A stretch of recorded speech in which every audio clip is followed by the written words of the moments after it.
Hi, I'm Stephen, and one of the most common questions that people ask when they're thinking about whether coaching is going to be something that's appropriate for them is really what the difference is between training and coaching, and why the hell coaching works anyway. Well, the difference between training and coaching is fairly straightforward to explain. Let me give you a sporting example. If somebody's going to train you to take a penalty in football, soccer, they'll teach you to place the ball properly, they'll teach you where to put your standing foot, they'll teach you how to strike through the ball properly, they'll teach you how to position your body to make sure it goes in the right direction, they'll teach you how to keep your head down so you don't put the ball into row Z or over the top of the roof, and they'll give you the skill to be able to take a penalty.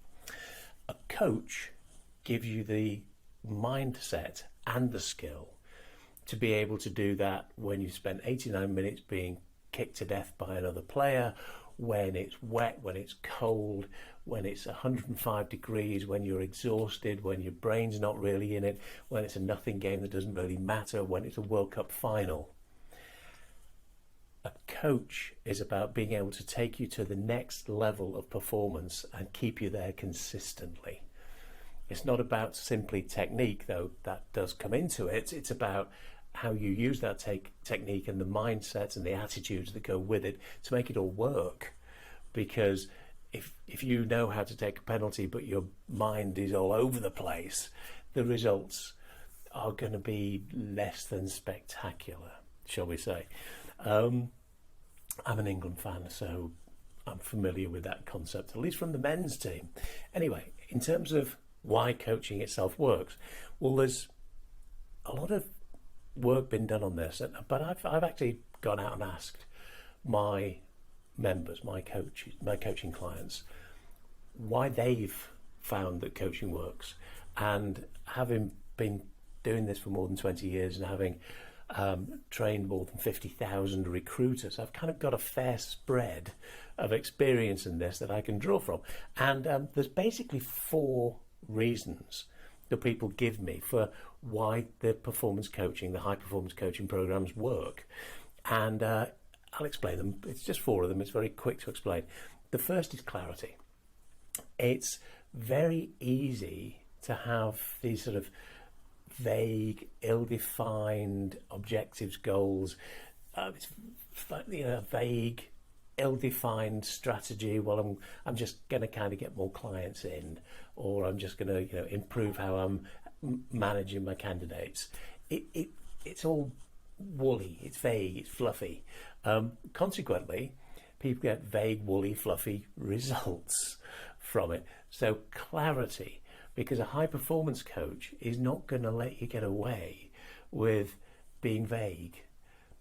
If you say you want to be better, do better, have better, if you want to do more, have more, be more, the first question that's going to come up is, okay, what's your definition? Because then we can work towards it. So clarity in terms of making sure that you know what you want, why you want it, how you're going to get it, and how you'll know when you've got there. That's one of the first major benefits of working with a high performance coach. The second is accountability. There's a big difference, and I want to be respectful here. There's a major difference between the way most coaching works. Life coaching, for example, which is a valuable service that people offer. I've had a life coach in the past, but a high performance coach and a general life coach, very different beasts. The typical coaching call that goes on is something like, oh, how's your week been? What have you been up to? You said you were going to try and do this. How did you go on with it? Oh, well, okay, what were the roadblocks? Oh, you didn't do anything. That's fair enough. Well, what are you working on this week? And how are you going to do that? Oh, that's great, lovely. Speak to you next week. And that carries on for week after week after week. It's the same call again and again and again. It's kind of coaching Groundhog Day. And at a certain point, you turn around and go, what the hell am I paying for this for? But high performance coaching is very different. In high performance coaching, accountability is a critical aspect. Now, I don't mean you're accountable to me. That's nonsense. nobody died and made me important. My job as a high performance coach is to make sure that I hold you accountable to you. When you've made a commitment, you made a promise to yourself, and it's my job to hold you to your highest standards. It's my job to hold you accountable for what you said that you wanted to do to help you become the person you wanted to be and achieve the results that you wanted to achieve. That's the kind of accountability. It's nothing to do with, oh, you pay for the course, you may as well do it. It's simply about, you made a promise to yourself. Why on earth would I let you not keep your own promises to yourself? That's the kind of accountability I'm talking about. The third element is challenge, because it's very easy to go through life just sort of looking for a little bit better, just a slightly different version of today. And then 10, 20, 30 years down the line, when you've got the grey badger streaks in your beard or the streak in your hair, and you look back and you go, what was all that about then?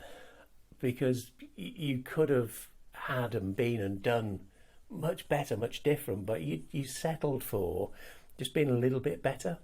And I wouldn't wish that on anybody. So challenge. When I'm working with somebody, when I'm working as a coach with somebody, I don't set SMART goals: specific, measurable, achievable, realistic, and timed, because I hate the concept of goals being realistic.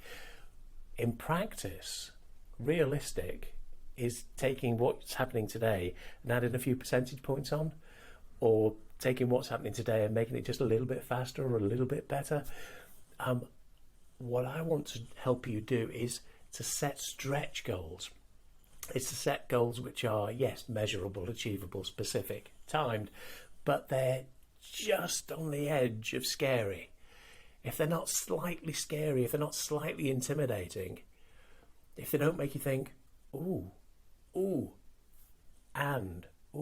but what if I do it? What if I achieve that? That is the kind of challenge that we're looking to achieve. I'll hold you accountable to yourself for the promises you've made to yourself, and I'll challenge you to do better, be better, have better. Do more, be more, have more than you thought was possible. Because people do the best they can with what they know. I'm sure you do. The thing is, if you want to do better, be better, have better, then you've got to do different things in different ways. You can only do the best with what you know. So if someone external, like me, can come in and give you a different way of doing things, a different way of looking at things, a different set of attitudes and beliefs, it changes what is realistic. It changes the challenge. Because if you know more and you know different, you can do more and you can do different, which changes everything. And the fourth element is the issue of camaraderie. Now, don't get me wrong, a high performance coach isn't your friend, shouldn't be your friend. Certainly, I'm going to be friendly. I hope you'll be friendly back to me most of the time. But what I am is a colleague. I'm a comrade. You see, a friend will listen to your bullshit and go, oh, yeah, that seems reasonable. Oh, they'll sympathise with you. I'm not going to sympathise with you. I'll empathise with you, and that's a completely different thing. But I'm there. I don't have an agenda. I don't have a political axe to grind. A performance coach is outside of all that.